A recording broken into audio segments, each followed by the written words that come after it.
नमस्कार साथियों, स्वागत है टारगेट विथ सुमित चैनल पर।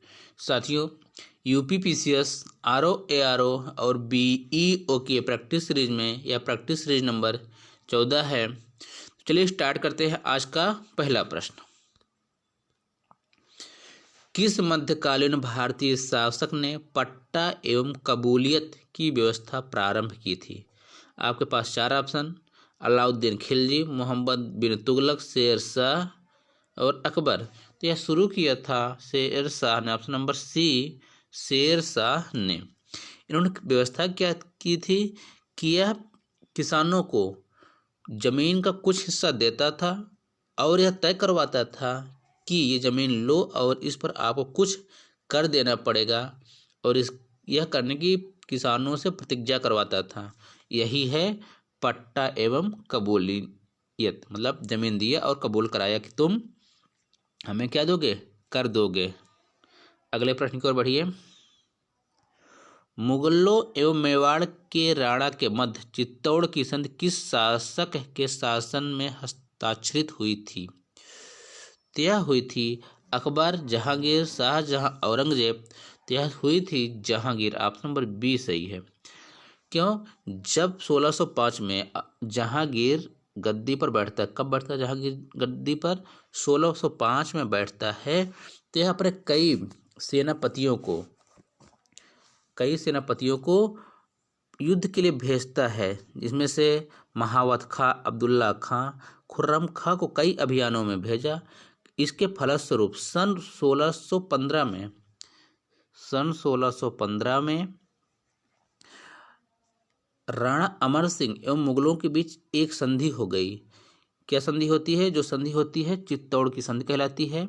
इसमें राजा अमर सिंह के बेटे पुत्र करण सिंह के बीच समझौता होता है। किसके? जहांगीर के साथ। क्लियर? चलिए अगले प्रश्न की ओर।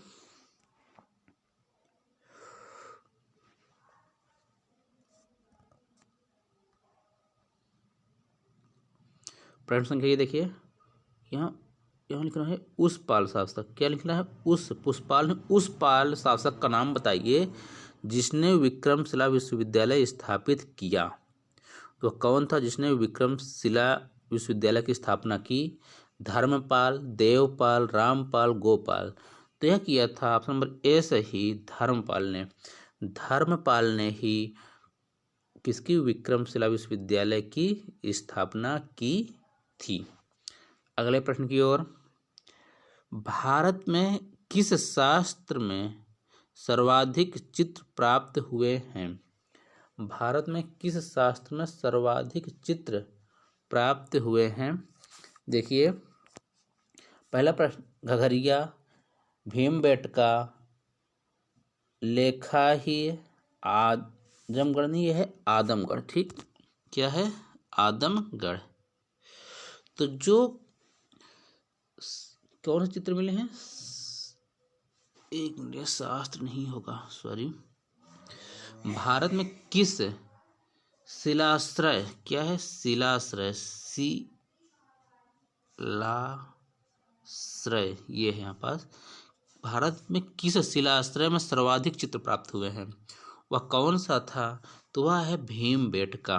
कौन है? भीमबेटका में लगभग 500 की संख्या में शिलाश्रय प्राप्त हुए हैं। यह मध्य प्रदेश के रायसेन जिले में है, जो कि भोपाल से लगभग 50 किलोमीटर की दूरी पर है। अगले प्रश्न की ओर चलिए। निम्न में से किस एक पुरास्थल से पाषाण संस्कृति से लेकर हड़प्पा सभ्यता तक के सांस्कृतिक अवशेष प्राप्त हुए हैं? तो यह है अमरी, मेहरगढ़, कोट डीजे, कालीबंगा। तो यह प्राप्त हुए हैं मेहरगढ़। ऑप्शन नंबर बी सही है। अगले प्रश्न, वैदिक काल में किस जानवर को अघन्या कहा गया है? क्या कहा गया है? अघन्या। बैल, भेड़, गाय, हाथी। तो ये सी, ऑप्शन नंबर सी सही है।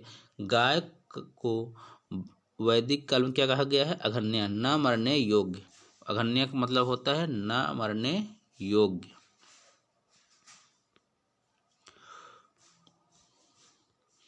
गौतम बुद्ध की माँ किस वंश से संबंधित थी? शाक्य वंश, मायावंशी, लिच्छवी वंश, कोली वंश। तो गौतम बुद्ध की माँ थी कोली वंश से। ये सब जानते हैं गौतम बुद्ध का जन्म 563 ईसा पूर्व में होता है और इनके बचपन का जो नाम था, क्या नाम था बताइए?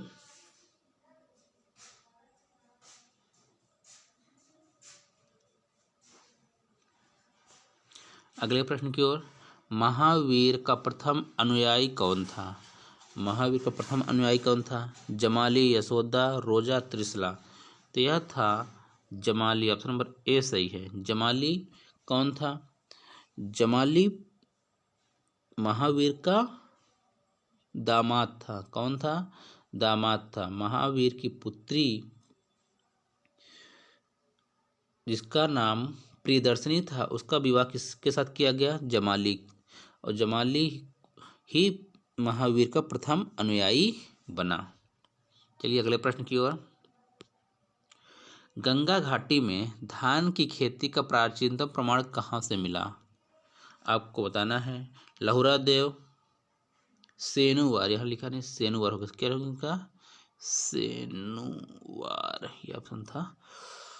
सहगौरव कौशाम्बी, तो ये है ऑप्शन नंबर ए सही है, लहुरा देव से। गंगा घाटी में धान की खेती का प्राचीनतम साक्ष्य लहुरा देव में मिला। तो साथियों, ये रहे आपके 10 महत्वपूर्ण प्रश्न।